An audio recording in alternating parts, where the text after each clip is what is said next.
Hello everyone out there, welcome. Thank you once again for tuning in. Now I recently made a video talking about how I recommend that if you're looking to get started into video content creation, that a beginner or starter friendly camera is the perfect type of camera to get started with and learn how to make videos. I think a lot of people get into this trap where they do some research on YouTube. They start off finding the camera that fits their needs and their budget, which is basically, once again, a beginner or starter friendly camera.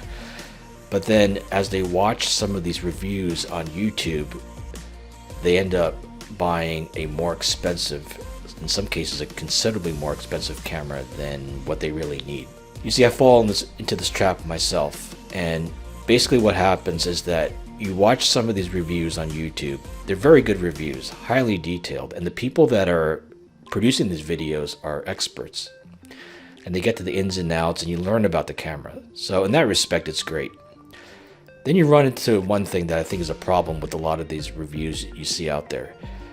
They get to the point where they start comparing a starter or beginner friendly camera with a higher end camera, and they point out the deficiencies, what it doesn't have, what it lacks, like rarely, but sometimes even a performance issue.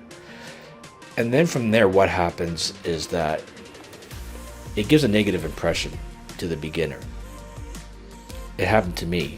And then all of a sudden you start feeling, well, maybe I shouldn't be buying that starter camera, even though it's well within my budget and it's something I feel I just need to start off with. Maybe I should go for something better from the start because I feel excited, I want to get started, and I want to go for something even better. The problem I see with that is that you're going to run into a situation potentially where you don't need the camera as much. It's more expensive than what you want to pay. And for a lot of people, they end up going to a higher end camera, and then over time they end up abandoning their video content creation journey.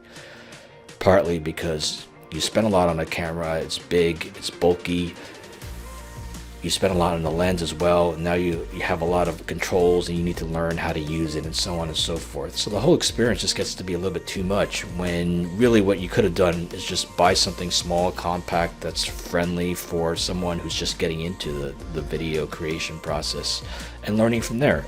And then at that point, once you're ready, just go on and you get a better camera, and then you'll be really happy. This has happened to me. Like I've said, I went out and initially bought a Sony a7 III, excellent camera, and I bought this in 2018.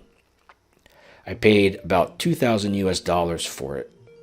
Ended up using it for about 2 years, not very much, and I finally got to the point where I just got frustrated, and I said, something, I'm not doing much with this camera. I'm just basically using it for videos right here, maybe taking it out for every once in a while.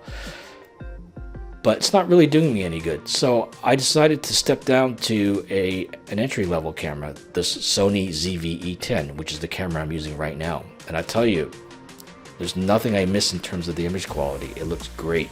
I love it. I'm so glad I have it. Perfect for my needs. And I'm basically, I wouldn't call myself a beginner in terms of video content creation, but I'm not too far above that. And really, I think there's a whole class of people. There's a lot of people out there that are just, they're just occasional users. They don't intend to get too serious into it, and there's nothing wrong with getting something that's around the class of usage that you'll be using the camera for, which is the so-called beginner entry level. Nothing wrong with it. I love it, and I intend to keep this camera for a long time, and I'm not planning to get much higher than the level of content creation that I'm doing as I am right now. Perfectly happy.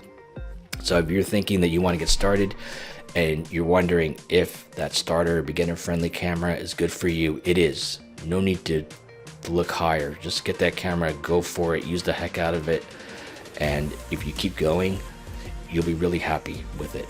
And if you're not, it's because there are capabilities that that your camera doesn't have that you'll get in a higher end camera, and that's when you tell yourself it's time to upgrade. And when you do that, you'll be happy to make that journey as well. Take care, talk to you soon, and good luck in your video content creation journey. Bye-bye.